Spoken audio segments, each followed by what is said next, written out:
Muchachos, buenos días, buenas tardes. Esta clase es la segunda clase de la unidad 3 sobre el proyecto de vida, es la segunda parte del proyecto de vida. Esta parte tiene que ver con cómo uno puede elaborar metas y diseñar un plan de acción que te permita entonces ir logrando esas metas.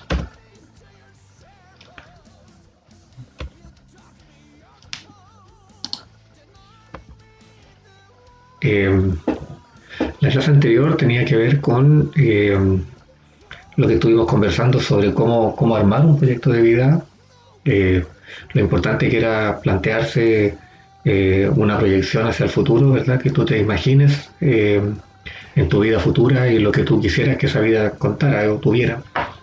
Y para eso decíamos que uno tiene que hacer dos cosas fundamentales, que son explorarse a sí mismo, básicamente para poder conocer tus talentos, tus capacidades. Y por otro lado está el ser capaz de conocer tu entorno para identificar oportunidades también, no identificar amenazas. Y en esa lógica les mostramos un concepto japonés, el Ikigai, que en el fondo permite que ustedes y yo podamos pensar en nuestro futuro considerando lo que a uno le gusta, lo que amas hacer, también tus talentos, también identificar oportunidades en tu entorno inmediato, que es lo que el mundo necesita, decíamos, y también era importante saber si aquello que tú querías hacer tenía recompensas en la gente, en algún grupo de personas, ¿no? En el fondo como que alguien tuviese el interés por pagar por aquello que tú, de lo que quieres vivir, porque finalmente esto se trata también de que tu vida siga funcionando, ¿no? Y eso significa trabajar. ¿Mm? Básicamente, la primera conversación importante a tener es esta idea de dónde vienen estas metas, de dónde surgen. Y la verdad es que las metas bueno, uno puede pensar que tienen varios orígenes, pero hay uno solo que podríamos decir que es el más importante, el que concentra, el que origina la mayoría de las metas que uno tiene. Y eso es los sueños que tú tienes sobre tu propia vida, los sueños que tú tienes para lograr algo que te interesa. O sea, los sueños son una representación de eso que te interesa. El problema con los sueños es que son idealizaciones y como idealizaciones no siempre son posibles de alcanzar, pero vamos a ver que eso tiene que ver también con lo que ocurre entre el sueño que tú tienes y la posibilidad de haberlo convertido en un proyecto. Vamos a decir que el ser humano en general tiene la capacidad de proyectarse, que el ser humano tiene la capacidad de plantearse metas, ¿verdad? Objetivos, y muchos de esos metas y objetivos a veces son idealizaciones, como te decía hace un rato, son sueños. El asunto está en que el sueño puede convertirse en un proyecto y para eso hay que hacer algunas cosas que no siempre se tiene conciencia de que se pueden hacer. A veces hay gente que tiene en su cabeza la idea de que los sueños se van cumpliendo así como, no por arte de magia, pero como que tiene que ver que tiene mucho que ver lo que ocurre a tu alrededor, o sea, el entorno en el que estás, la gente con la que vives, y vamos a ver de que sí, hasta cierto punto eso es cierto, pero también hay eventos que, independiente de que ocurran cambios afuera, en tu exterior, lo más importante es lo que ocurre en tu interior y tiene que ver con cómo tú piensas en ese sueño, cómo lo conviertes en algo real o si en el fondo prefieres quedarte solamente con el sueño. ¿Mm? Entonces, claro, tú con tu sueño construyes una visión imaginada de qué es lo que quieres, pero de ahí lo que sigue es convertir esa imaginación en un, en un proyecto, en un plan que, que te haga visible el camino que debes recorrer para lograr esa meta. Entonces, las primeras conversaciones de esta clase tienen que ver con tratar de que ustedes se den cuenta, a lo mejor algunos ya lo saben, pero nunca está de más, no todos los proyectos, perdón, no todos los sueños se van a volver realidad. Y eso no es porque el sueño sea muy elevado, no es eso. Es que a veces uno tiene sueños, pero se queda con el sueño, o sea, no convierte el sueño en un plan, sino que simplemente se dedica a imaginar cómo sería tu vida si alcanzaras ese sueño. Y piensas insistentemente en eso. El asunto que hay que entender acá es que si usted quiere que su sueño se vuelva realidad, entonces lo que tienes que hacer es construir un plan de acción o un proyecto que te permita identificar cuáles son las conductas que tienes que hacer para poder lograr tu sueño. El punto 3 dice algo súper cierto. Un sueño que no tiene un proceso para convertirse en realidad, nunca deja de ser un sueño, siempre va a seguir siendo un sueño. A veces mucha gente después se frustra en su vida porque no siente que haya logrado lo que quería. Y la verdad es que es difícil lograr lo que quieres si es que no construyes un plan. Esta clase se trata justamente de entender cuál es ese plan y cómo se hace. Este es un tema que de pronto es como muy relevante que ustedes lo puedan identificar. Si ustedes se fijan, hay una situación actual que es como tu presente, ¿no? Y está la situación deseada, que es lo que tú quieres lograr. Ahí están tus metas, ahí están tus sueños, ahí están tus objetivos. Nadie logra pasar de la situación actual a la situación deseada en días. Nadie logra hacer eso. El único camino es a través de un proceso. Y ese proceso implica 3 características. Ese proceso implica tiempo, va a implicar tiempo, es una inversión de tiempo. ¿Cuánto? Va a depender. Si tu sueño es demasiado elaborado y es muy complejo, probablemente va a necesitar más tiempo, aunque no es una condición necesaria. Podría ser, podría no ser. Habría que analizarlo. Lo que sí se necesitan metas. El proceso implica construir metas, saber establecer metas. En un ratito te voy a explicar cómo se hacen esas metas. Y el plan de acción tiene que ver con diseñar la secuencia. O sea, ¿qué tengo que hacer primero? ¿Qué tengo que hacer después? Y luego de eso, ¿qué tengo que hacer? Y luego de eso, y así, una secuencia. Un proceso con estas características no te garantiza que logres el resultado ideal, pero ciertamente te va a acercar más que si tú dejas de lado alguno de estos elementos. Porque es importante que ustedes aprendan a plantearse objetivos y metas. Y vamos a partir por ahí. O sea, el tema es que tenemos que lograr construir metas primero. Y las metas no son tan fáciles de redactar o de escribir. Bueno, cuando uno ya lo lleva haciendo un tiempo largo, sí, es más fácil. Al principio no tanto. Este cuadrito lo que nos muestra es que sabe que si usted no se pone objetivos claros, entonces tu esfuerzo y tu energía mental, tu energía y tu tiempo también entran en un periodo como de pérdida, o sea, empiezas a perder energía, te confundes más. Cuando tú no tienes claro lo que buscas, entonces puedes tomar decisiones equivocadas y eso significa perder un tiempo que luego no puedes recuperar. Los objetivos confusos o los objetivos difusos, como dice acá la tabla, pueden generar también lo que llamamos un bloqueo mental. Un bloqueo mental es simplemente parálisis, paralizarte, no saber qué hacer. Cuando los objetivos están bien definidos y tú pones tu atención en el proceso, entonces lo que ocurre ahí es que entras en lo que podríamos llamar el flujo.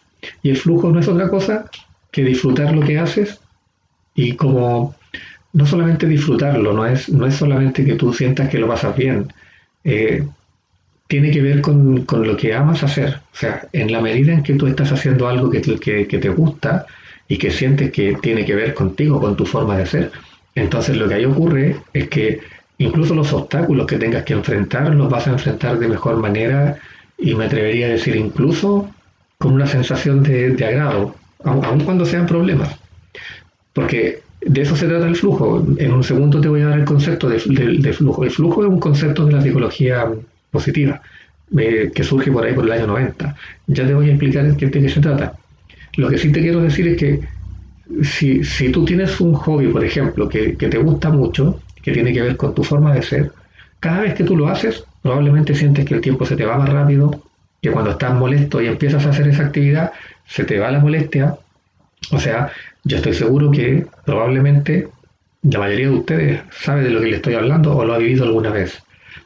Se reduce, no se reduce a esto, pero es como cuando tú estás haciendo algo que disfrutas mucho, el tiempo vuela, se te va más rápido, casi como que no prestas atención a lo que ocurra afuera de esa situación y por lo tanto a eso se le llama flujo. ¿Mm? Pero fíjate, la segunda parte de la afirmación dice objetivos bien definidos, o sea, poner metas bien puestas, pero la atención, tu atención está puesta en el proceso. ¿Dónde más podría estar tu atención? Bueno, es que tu atención podría centrarse en forma obsesiva en los objetivos y perder de vista el proceso. Si pierdes de vista el proceso, entonces aumentan las posibilidades de equivocarte, aumentan la probabilidad de que pierdas tiempo, aumenta la probabilidad del error y aumenta la probabilidad del bloqueo mental.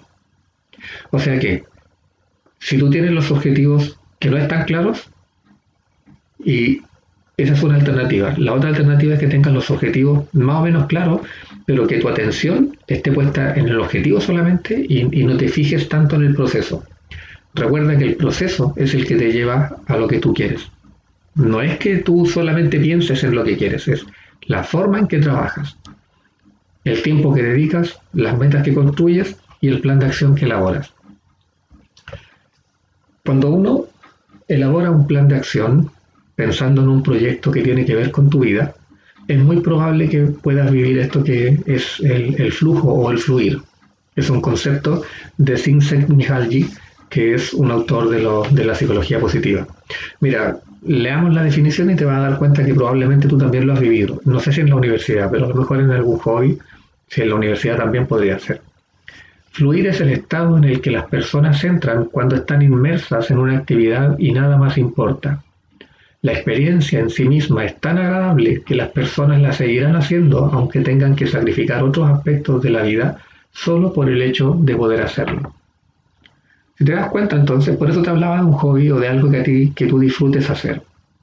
No es solamente entonces pasar el tiempo, es cuando tú te dedicas a algo que realmente te llena por dentro. Entonces el tiempo se te va rápido, los problemas no los notas tanto, incluso si esa actividad tiene algún costo material o simbólico, una de esas, o emocional, tal vez incluso estás dispuesto a vivirla. Por eso que en el fondo, como una de las condiciones para el flujo es que los objetivos estén bien definidos, bueno, entonces para eso tenemos que tener estrategias, porque ¿cómo definimos bien una meta? Bueno, hay formas para redactar bien una meta. Yo digo redactar pensando en como que tú lo fueras a escribir, pero puede que esté en tu cabeza y no necesariamente que lo escribas. Sería bueno que lo escribieras de todas maneras en esta primera etapa cuando uno está aprendiendo, pero es como para aprender la mecánica solamente. Eh, Hay dos estrategias que vamos a conversar hoy día. Son estrategias que se usan en los procesos de coaching. Una es la estrategia SMART. Si ustedes se fijan, es una sigla en inglés, ¿ya? SMART, que usted sabe que se traduce en inteligencia, ¿verdad? Inteligente. Bueno, ¿qué requiere? O sea, ¿qué características tiene este modelo? Dice que las metas tienen que ser específicas, ¿ya? Dicen que las metas tienen que ser medibles, dicen que las metas tienen que ser socialmente acordadas, eso significa aceptadas socialmente. Eh, voy a revisarlas y luego lo explico en general. Las metas también deben ser realistas y obviamente tienen que estar planteadas por etapas. Planteadas por etapas significa que se respeta un proceso, a eso se refiere, que se acoge una meta 1 y cuando logres la meta 1, entonces te propones otra meta y así. Eh, Específica se refiere a que no puede ser una meta no está bien redactada si es general, si apunta a un elemento general de tu vida, tiene que ser específica respecto de lo que quieres. Medible se refiere a que tienes que poder darte cuenta de si lo lograste o no. No es una cuestión que ojalá no sea una cuestión solamente mental en el que tú pienses que crees que estás bien. No, es como eh, hay evidencias de que lograste lo que querías. A eso se refiere con medible. Socialmente acordadas es que respete los lineamientos éticos de la sociedad en la que vives. ¿Mm? Realista es que te bases un poco en, que sueñes así como alto, ¿no? Tus sueños sean de alto nivel, pero tienes que agregar siempre una dosis de realismo y eso significa que probablemente hay cosas que si quieres lograrlas, tal vez vas a tener que hacer sacrificios mucho mayores que frente a otras metas. Por ejemplo, si alguien en Chile quisiera ser astronauta, no es que sea una locura, pero ese muchacho o esa muchacha va a tener que entender que para ser astronauta lo más probable es que va a tener que primero ser piloto y luego va a tener que pensar en estudiar o hacer algún tipo de estudio en Estados Unidos. Y aún así, tampoco es garantía de que allá te vayan a elegir a ti para una misión para ir al espacio, ¿me entiendes? Entonces, eh, puedes ponértelo como meta, pero uno tiene que tener en la cabeza la idea de que hay cosas que son más realistas que otras. Y el hecho de que sean planeados por etapas es que es lo que te decía, es como una secuencia, ¿ya? Uno no se pone una meta en su vida, se pone muchas metas y las metas que te vas poniendo son como una escalera para poder alcanzar lo que tú buscas. Un ejemplo, aplicando este modelo. Durante este semestre, ahí hay un plazo y utilizando herramientas para mejorar mi eficiencia en el uso del tiempo, aumentaré mi promedio general en 3 décimas. ¿Bien? Entonces, esa es una meta socialmente aceptada. ¿Mm? Esa es una meta que es realista, no te estás poniendo a aumentar 2 puntos de promedio, proponiendo aumentar 3 décimas, es realista. Está planeado por etapas, tú dices durante este semestre. ¿Mm? Es medible, las 3 décimas, es medible, y es específica durante este semestre y respecto de mi promedio general. Por lo tanto, el hecho de que tú tengas estas características para elaborar tus metas te permite que cuando tú construyes tu meta, cuando te acerques a ella, seas capaz de darte cuenta qué tan cerca o qué tan lejos estás de eso. También están el modelo Pure no es puré, no es puré, es pure porque es puro en inglés, es como eso. Bueno, en este caso es un poquitito más general. A mí me gusta más el anterior, el Smart. Esta es un poquito menos clara. Fíjate, mira. Primero, la meta debe ser positivamente declarada. Lo voy a explicar al tiro. ¿Qué significa positivamente declarado? Que no es una buena meta si está planteando un aspecto negativo. Por ejemplo, una meta negativa sería no reprobar ningún ramo. ¿Entiendes? Eso mismo, tú lo puedes plantear en forma positiva. Y en forma positiva sería aprobar todos los ramos. Entonces, una meta motiva más, y en general, como fenómeno psicológico, la motivación impacta más cuando es frente a algo positivo que cuando es tratar de arrancarse de algo que no te gusta. Comprendidos en el sentido de que sean comprensibles, que sean autoexplicativos, o sea, que cuando tú leas tu meta no tengas que estar pensando qué quise decir con esto o qué es lo que yo quería alcanzar, o sea, ojalá sea algo bastante como concreto. Relevantes o pertinentes para tu propio proyecto, para tu vida. Obviamente nadie se pone metas o difícilmente alguien se va a poner metas sobre algo que no le importa. Entonces son pertinentes. Y éticas en el sentido de respetar las leyes, ¿verdad? Y mantenerte en el esquema de lo que la sociedad define como lo positivo también. Un ejemplo, vender un 20% más de alfajores que el semestre anterior a un precio accesible y sin abusar de mis proveedores. ¿Ve? Entonces, ¿qué te garantizan estos dos modelos o estrategias? Bueno, que tu meta, al ser redactada o al ser elaborada en tu mente, tenga la forma de ir validándose y de ir viendo si vas acercándote o no a ella.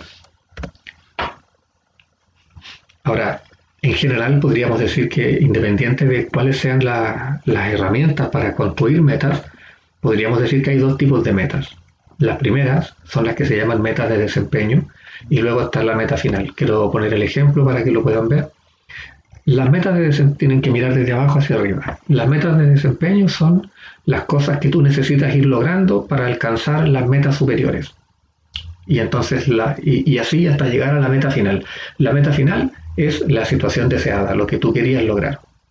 Las metas de desempeño son como los pequeños pasos que vas dando.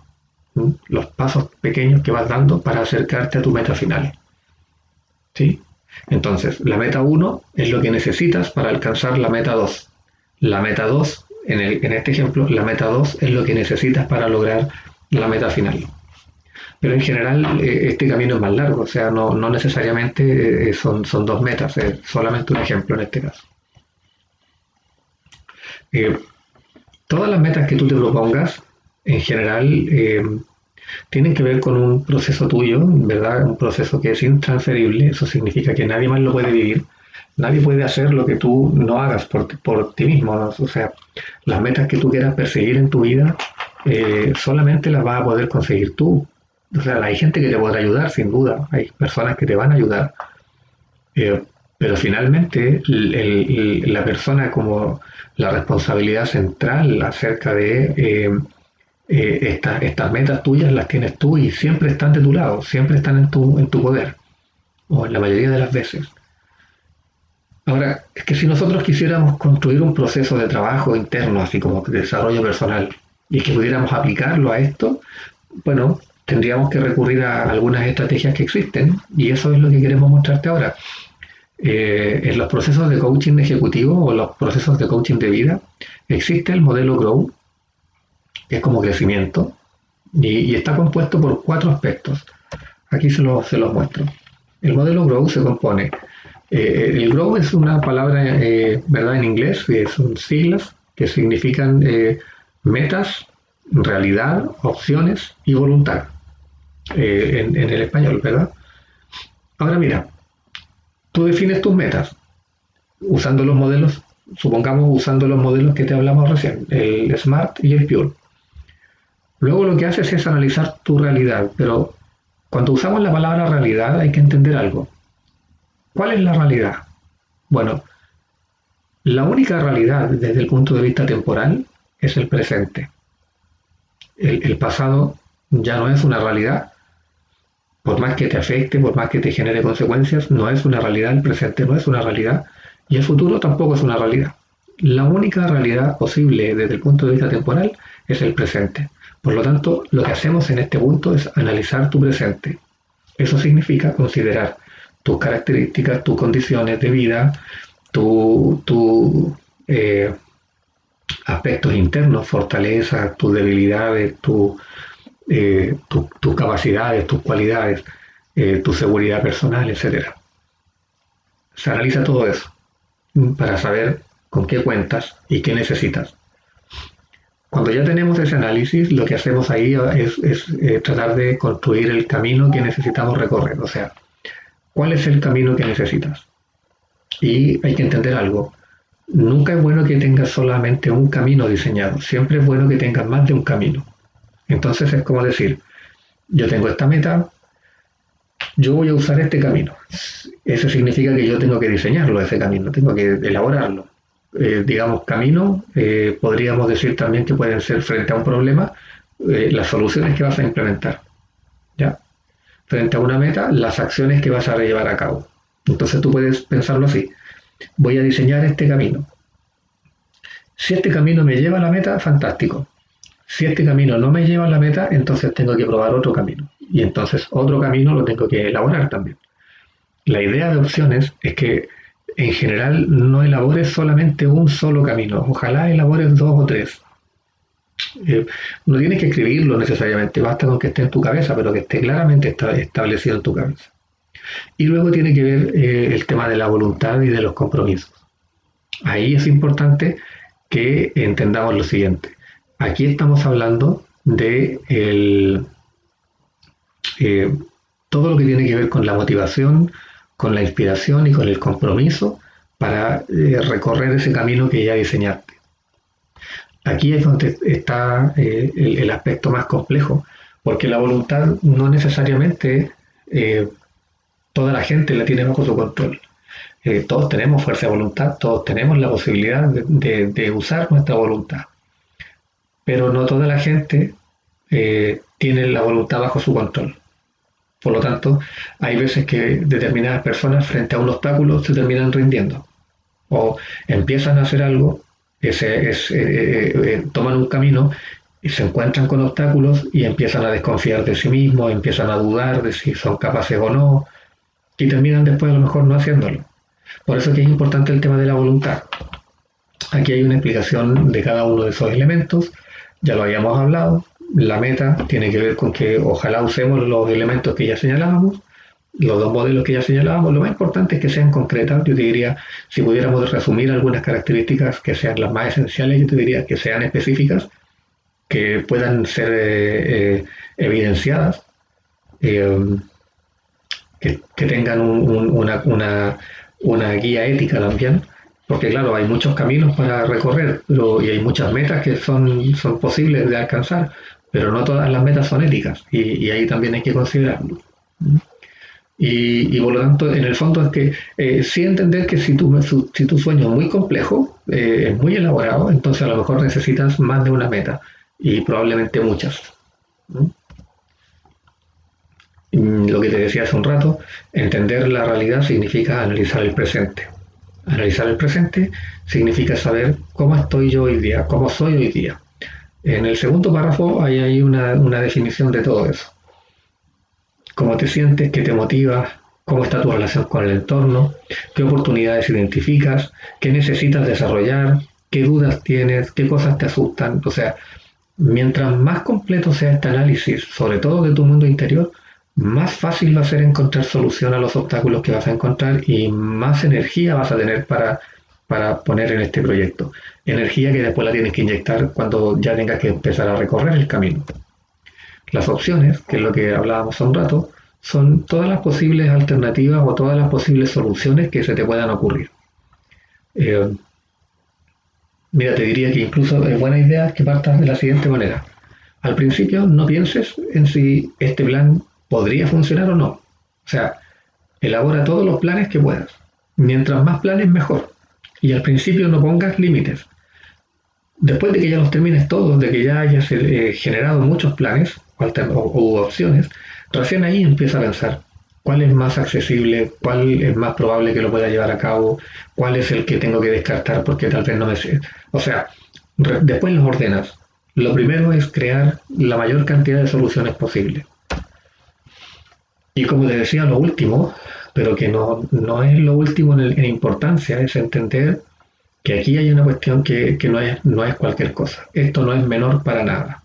Necesitas tener la convicción interna de que lo que estás haciendo, de que el camino que estás recorriendo, de que el esfuerzo que estás haciendo es importante para ti.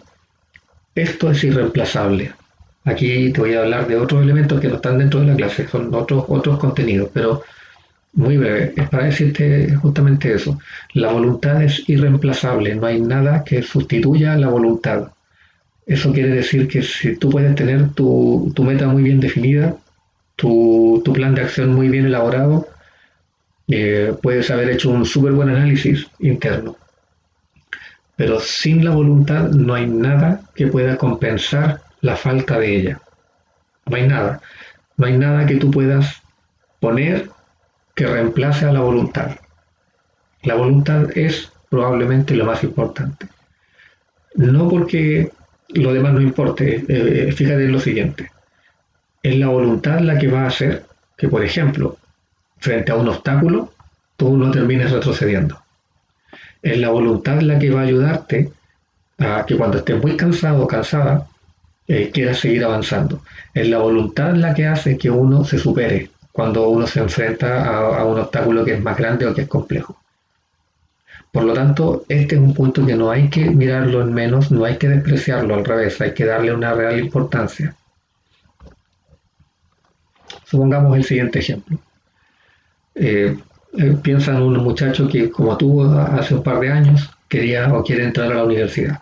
Tiene buenas notas y tiene y le fue más o menos bien en la PSU, tiene un buen puntaje. O sea que puede escoger. Ya. Meta.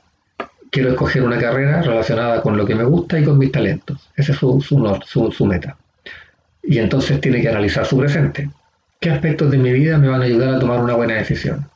¿Qué aspectos de mi forma de ser debo considerar? ¿Cuánto me conozco? ¿Qué me hace feliz? ¿Cuáles son mis talentos?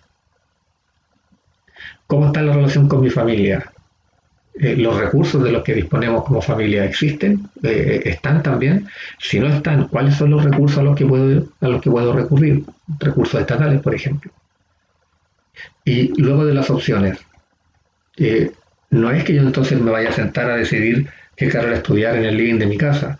Por ejemplo, yo podría partir leyendo información de la universidad, pero yo después podría pensar Oye, ¿sabéis que voy a ir a una universidad para hablar con estudiantes que estén en estas carreras que me interesan y que me cuenten la verdad, cómo es la vida dentro de la carrera, cómo funcionan con la escuela, hablar con profesionales de esas áreas para también que me digan cómo es el mundo de ese profesional, cuáles son los costos, porque todas las carreras tienen costos. Y la voluntad, entonces tomar decisiones. Mañana voy a ir a la universidad y voy a buscar información, voy a pedir hablar con un profesor, etcétera. Podríamos hacer un ejemplo también pensando en tu realidad como estudiante, eh, o con esta situación, ¿no? ¿Cuál puede ser tu meta? Eh, Lograr un mejor equilibrio mental pensando en todo lo que esto significa, la pandemia, los problemas laborales, las posibles amenazas de que algún familiar se enferme. Entonces, quiero reforzar mi salud mental, proteger mi salud mental. ¿Cuál es la realidad? Y entonces me hago preguntas para saber cómo estoy con mi salud mental y cuáles son las ventajas que tengo o cuáles son las amenazas que tengo. Por ejemplo, preguntarte, esto lo estoy viviendo solo, en realidad me estoy comiendo esta ansiedad solo o sola, o me estoy apoyando en los demás, ¿qué estoy haciendo también en la realidad, en el presente? Opciones. Bueno, ¿cómo hago para pedir ayuda? ¿Con quién podría hablar? ¿Qué podría leer? A lo mejor si miro algún video que hable de esto, puedo tener más claridad. A lo mejor, ¿me entienden? Y voluntad, ya. Yo me voy a empezar a hacer un esquema de trabajo diario para trabajar mi salud mental. Después de que ya sé cuáles son los pasos que tengo que seguir, ahora voy a tomar este camino y voy a empezar con esto. Si me va mal acá, voy a ir con esto otro. Es un modelo que funciona, chiquillos. Yo sé que parece muy esquemático, pero la idea es que no es que tengan un cuaderno para esto, aunque podría ser útil. Si alguien lo quiere hacer, lo hace, no es problema. Pero si no lo quieres hacer, si tu cabeza te da para que lo tengas bien clarito, hazlo. Lo importante sí es que lo pienses y lo mantengas en tu conciencia. ¿Mm? Esto es un detalle, pero igual yo lo quería explicar. Señala lo siguiente. Resulta que el modelo Grow pone al objetivo o la meta, lo pone primero, y hay otros modelos que dicen, no, lo primero que usted tiene que hacer es mirar la realidad. Por ejemplo, el FODA. El FODA mira la realidad primero. De hecho, el FODA tú no elaboras un objetivo, pero lo que hacen es analizar la realidad. Y es como, veamos cómo estamos. El asunto es el siguiente. Cuando tú partes desde la realidad, a veces esa realidad te puede limitar. Te doy un ejemplo muy concreto.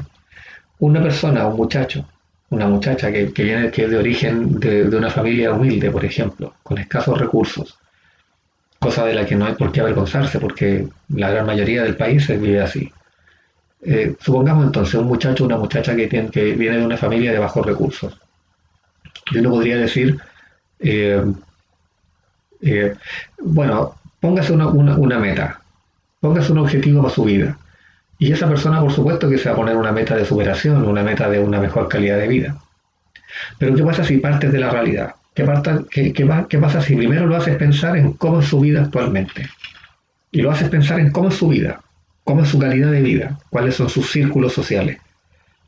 A lo mejor, si se pone a hacer ese análisis, va a llegar a la conclusión de que a lo mejor no me debería poner metas muy elaboradas, porque mira de dónde vengo, mira cómo es mi familia. Eh, no lo digo en el sentido peyorativo, lo digo en el sentido de que a lo mejor no tengo contacto, no tengo pitutos, como se dice. No tengo contactos, no tengo gente que me pueda acomodar en una empresa, mi familia no es dueña de ninguna parte. O sea que a lo mejor si parto de la realidad, me limito, me pongo frenos. Mientras que si primero me pongo un objetivo, voy a atreverme a ser más ambiciosa. La realidad siempre va a estar ahí. Pero si tú partes de la realidad, lo más probable es que te termines limitando. Entonces, ¿cómo hacemos un plan de acción? Y esta parte es como importante entender. Mira, este esquema ya lo vimos. Todos estamos en una situación actual y queremos llegar a una situación deseada, donde están tus metas. Ya les dije que tenemos que construir un proceso. Lo primero que usted va a tener que hacer es aprender a hacer un plan de acción, que lo vamos a ver al tiro. Pero independiente de eso, vas a tener que aprender a lidiar contra los distintos elementos que te distraen, que es ni más ni menos que la indisciplina en la que nuestra mente funciona. Indisciplina en el sentido de que uno se sienta a hacer algo, pero rápidamente tu mente empieza a buscar otras actividades para hacer a veces en paralelo. ¿Y sabes lo que la gente dice? Yo creo que lo has escuchado. La gente lo que dice es que no importa si yo puedo hacer estas cosas al mismo tiempo. ¿Sí? ¿Lo has escuchado? A eso se le llama multitarea. Multitarea. Y te quiero explicar que eso es un mito. Yo sé que usted me va a querer, si yo esto lo estuviéramos conversando, muchos de ustedes me levantarían la mano a lo mejor para darme ejemplos de cómo ustedes hacen cosas al mismo tiempo. Yo te puedo demostrar que algunas cosas las puedes hacer al mismo tiempo que otras, pero que si aumentas el nivel de dificultad de la actividad, no vas a poder. Y eso tiene una explicación bien concreta. La capacidad de poner atención es limitada. ¿Qué significa eso? Que tú no puedes poner el 50% de atención aquí y el 50% de atención acá y estar conectado con los dos 50%, ¿verdad? En paralelo. No puedes. Te voy a dar un ejercicio para que lo intentes hacer si quieres tú. Mira, recita el abecedario en tu cabeza, sin hablarlo, sino mentalmente. Recita el abecedario al revés. ¿Ya? Recita el abecedario al revés. Pero al mismo tiempo, en una hoja escribe el número 100 y resta 1,6. Y al resultado le restas 1,6. Y al resultado le restas 1,6. Trata de hacer las dos cosas al mismo tiempo. Y no vas a poder. Eso que te digo de que no vas a poder no es que yo te esté queriendo decir que eres limitado o limitada. Lo que te estoy diciendo es que eres un ser humano que tiene un atributo como la atención o la concentración, pero que no puede ser dividida. Tiene que estar en un lugar. Lo que la gente que cree que hace cosas al mismo tiempo, lo que hace realmente es que pasa de una actividad a otra y lo cambia con rapidez, pero nunca está en paralelo. Ya. ¿Cuáles son las actividades que sí se pueden hacer en paralelo en forma automática? O sea, sin problema. Bueno, justamente las cosas que son automáticas. Las cosas que son automáticas, que no requieren pensamiento, que no requieren atención, esas cosas sí funcionan de esa forma. Cuando tú aprendes a conducir, tu atención está puesta en dónde están tus pies, dónde están tus manos. Cuánto tienes que apretar el acelerador, cuánto tienes que apretar el embriague, cuánto tienes que soltar. Tu mente está en todo eso. ¿Ya? Pero cuando ya aprendes a conducir y ya llevas un tiempo largo, todo eso lo haces en forma automática, sin pensar, sin dedicarle tiempo, sin dedicarle energía. Lo haces nomás. Tus manos corren los cambios, tus manos conducen, tus pies se mueven sincronizadamente y no necesitas pensar en eso. Por eso que tú puedes conducir y hablar, por ejemplo, con alguien. Puedes conducir y hacer algo. Pero no se te vaya a ocurrir conducir y mirar el teléfono o ponerte a leer mensajes. ¿Por qué? Porque ahí divides la atención. Por eso la gente cuando hace eso aumenta la posibilidad de tener accidentes. Porque al momento de estar conduciendo, aunque sea en forma automática, tú sacas la atención de donde tiene que estar, que es en el camino, y la pones en el teléfono y automáticamente tu atención deja de estar al frente, pues, si es evidente. Por lo tanto, la verdad es que cuando tengas que enfrentarte a tu plan de acción, una de las cosas que vas a tener que aprender a hacer es a tener tus ojos puestos y tu atención puesta en una sola cosa. ¿Mm? Aquí hay una comparación entre lo que significa estar concentrado en una sola tarea y la posibilidad de estar concentrado en varias tareas. ¿Ya? Lo primero que tienes que saber es que la multitarea siempre aumenta la probabilidad de error, siempre, independiente de lo que estemos hablando, sea conducir, sea hacer una prueba, sea lo que quieras que sea, da lo mismo. La multitarea aumenta la probabilidad de error. ¿Mm? Y al revés, la concentración o la atención en un solo elemento, en una sola acción, reduce la posibilidad de error. Por otro lado, el centrarse en una sola tarea aumenta la probabilidad de control, aumenta la sensación de control, mientras que la multitarea reduce la sensación de control. De hecho, aumenta el estrés. ¿Mm? Fíjate que de hecho hay estudios que señalan lo siguiente. Hay estudios que señalan que las personas que que los muchachos universitarios, universitarias, cuando están haciendo un informe y en paralelo están revisando el teléfono, o están mirando videos en YouTube, o están frente a la televisión, o están conversando con alguien, se pueden demorar hasta 3 veces más que la persona que está haciendo solo el informe y que se concentra solo en el informe. ¿Me entiendes?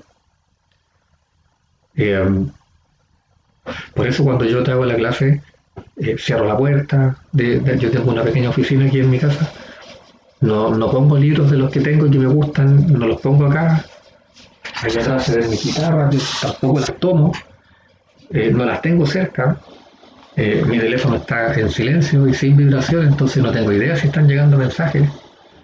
¿Me entiendes la idea?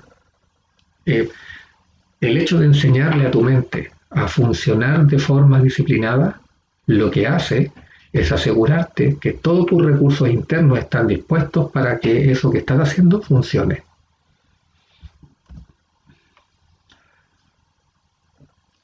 Aquí hay una pequeña cita sobre lo que estábamos conversando. Por ejemplo, dice, nuestro cerebro puede filtrar millones de bytes de información, o sea, como recoger, pero solo puede procesar unas cuantas decenas de bytes por segundo en serie. Cuando los humanos decimos que estamos haciendo multitarea, en realidad lo que estamos haciendo es cambiar de una tarea a otra rápidamente. Desafortunadamente no somos un computador que pueda trabajar con varios procesos en paralelo. Gastamos todas nuestras energías en cambiar de tarea a tarea en vez de centrarnos en tareas y hacer bien una sola de ellas. Concentrarte en una sola actividad es una de las condiciones básicas para poder fluir y tener la sensación de que estás avanzando. Ahora mira, ¿cómo se hace un plan de acción? Porque toda esta introducción fue para que tú entendieras que ojalá no te distraigas de tu plan de acción. Ojalá no pienses que puedes hacer tu plan de acción o puedes llevar a la práctica tu plan de acción en paralelo y juntamente hacer otras cosas. Bien, el plan de acción consiste en que tu meta está acá, ¿verdad? Tu objetivo está acá. Lo que tú vas a hacer entonces es definir, pensar, para acercarme a esa meta, ¿cuál es la primera conducta que necesito? La primera conducta. Y luego de eso, ¿cuál es la segunda conducta? ¿Cuál es el siguiente paso? El siguiente y el siguiente. Quiero que veas algo, que te des cuenta de algo. No es casual que se haya dibujado como escalera. La conducta 1 tal vez no es tan desafiante, es lo primero que voy a hacer. Pero la conducta 2 ya debe ser más complicada que la 1. La conducta 3 debe ser más complicada que la 2 y la 4 debe ser más complicada que la 3.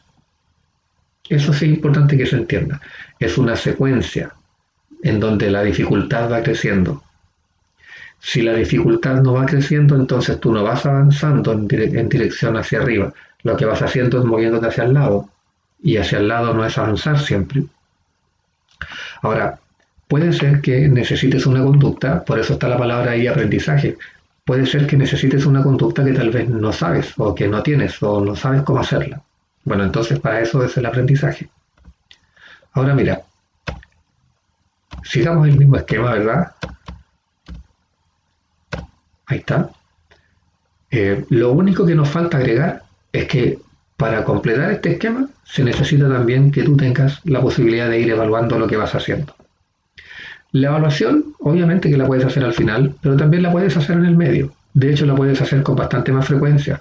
La idea es que no te vuelvas obsesivo con esto. Entonces, la idea no es que necesariamente pases evaluando, pero en un proceso que puede durar una X cantidad de tiempo, siempre es bueno que hagas una revisión para saber si lo que estás haciendo te está acercando o no. ¿Cómo vas a saber si te está acercando? Porque acuérdate que la meta es medible. Si la meta es medible, tienes información, tienes evidencia de si te estás acercando o no. Si tú querías subir tu promedio general 3 décimas, bueno, tú para eso tienes las notas para mirarlo. Tienes tu promedio antes de tomar la decisión y tienes el promedio que vas a ir logrando en la medida en que vas avanzando. Obviamente que tienes que entender que esos procesos no tardan 2 semanas o 3 semanas, y eso es lo importante.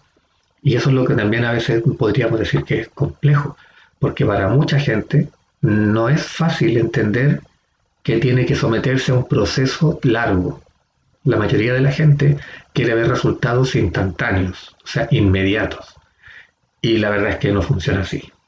No funciona así para nadie. O sea, nadie puede saltarse los plazos que se requieren para lograr algunas cosas. Sobre todo lo que tiene que ver con el mundo de las relaciones humanas, en cualquier contexto, laboral, amoroso, da lo mismo, todo eso requiere tiempo.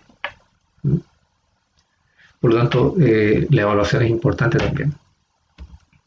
Bien, suponga usted que usted es un estudiante que es más bien calladito, calladita, es una persona que a veces le sufre ansiedad, que a lo mejor es un poquito inseguro o insegura, y que entonces hablar con un profesor, plantearle preguntas o incluso pedir una reunión en horario de atención lo ves como algo complicado. Bien, ¿cuál sería la meta? Durante este semestre quiero participar más en clases, hacer más preguntas y hablar con el profesor. Hablar más con el profesor. Entonces, la acción 1, lo más básico, bueno, ir a clases y tomar apuntes. ¿Mm? Eso es lo más básico. Supongamos que lo segundo es que a mí me cuesta hablar. Supongamos que a mí me cuesta hablar. Entonces lo que yo voy a hacer no es hablar al tiro con el profesor, eso es demasiado. Entonces lo que hago es practicar con mis compañeros. Le voy a preguntar a algún compañero que me enseñe o que me explique algo si es que yo no entendí. Luego lo que voy a hacer es que voy a pasar a hablar con el profesor en el break o voy a pasar a hablar con el profesor antes de la clase, o sea, el ratito antes o al ratito al final de la clase. Y como cuarta conducta, voy a pedir una hora de atención de estudiante para ir a ver al profesor o profesora en su oficina.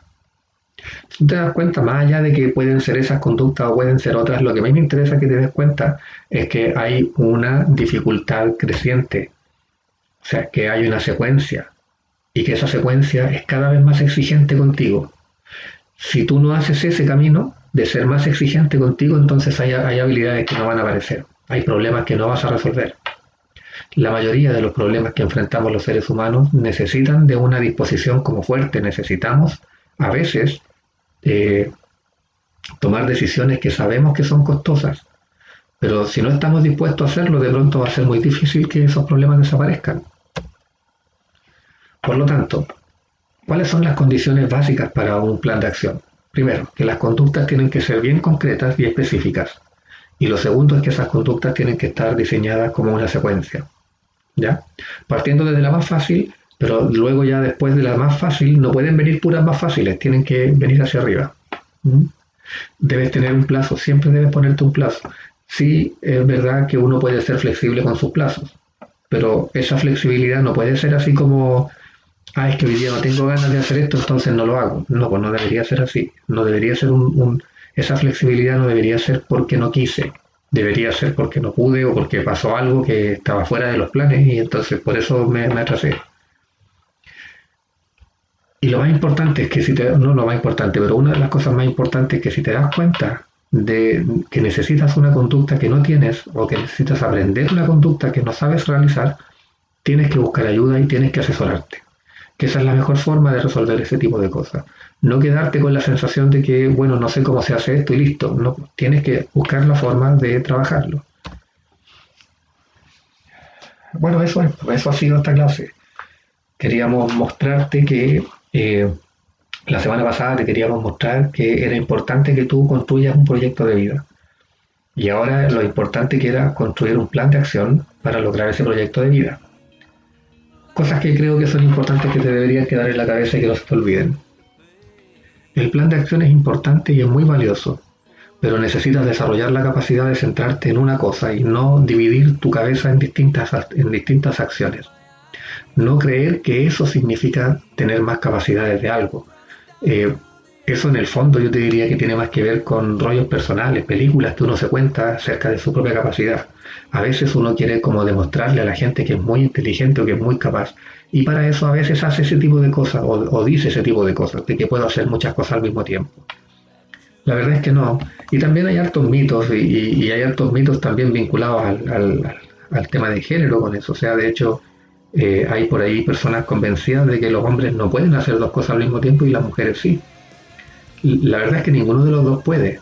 Eh, los dos pueden con condiciones muy específicas y con actividades muy específicas, pero ninguno de los dos puede hacer bien cosas complejas que requieren atención y concentración en paralelo. No se puede hacer eso.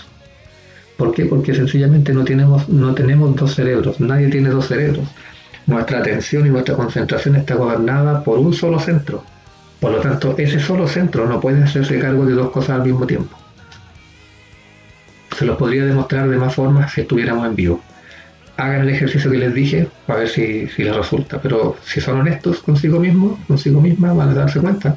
Tú no puedes pensar en algo en tu cabeza y al mismo tiempo estar haciendo un ejercicio matemático que requiere toda tu atención. En algún minuto tu mente va a tener que tomar una decisión.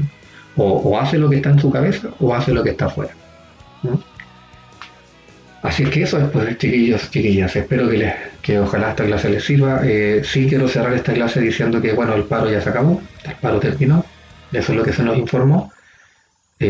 Por lo tanto, yo ahora les voy a decir algo ya como profe, no como que en el periodo de profe, de paro yo no dije nada. Eh, Ahora me parece que es importante que se pongan al día con las clases que están puestas. O sea, ustedes saben que la universidad decidió mantener los plazos, las fechas del semestre, por lo tanto, las clases se fueron subiendo. Yo sé que como estaban en paro no las habían visto, o a lo mejor algunos sí, no lo sé. Eh, pero ahora les diría, en algún minuto de su semana, siéntense, traten de ver los videos pendientes. Eh, Son varias semanas las que no tuvimos clases, entonces yo les diría, traten ahora de ponerse al día con las clases para que vayan entendiendo también la lógica del curso, porque ahora nos vamos a reconectar ya el lunes, eh, pero eh, falta tampoco, faltan dos clases, eh, o tres. Esta semana hay dos más, no me acuerdo si son esta semana hay dos más o dos más, no me acuerdo bien. Pero ya son dos o tres clases, o sea, ya estamos cerrando. Por lo tanto, para que no pierdan mucho la reflexión, yo sé que a algunos de ustedes tal vez les había interesado este tema.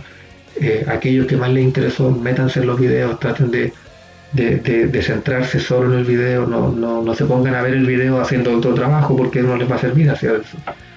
Céntrense, traten de hacer esto y bueno, ya cuando lo veamos en clase podamos conversar y responder las preguntas que puedan tener. Así que eso, chiquillos, que les vaya bien. Nos vemos en clases.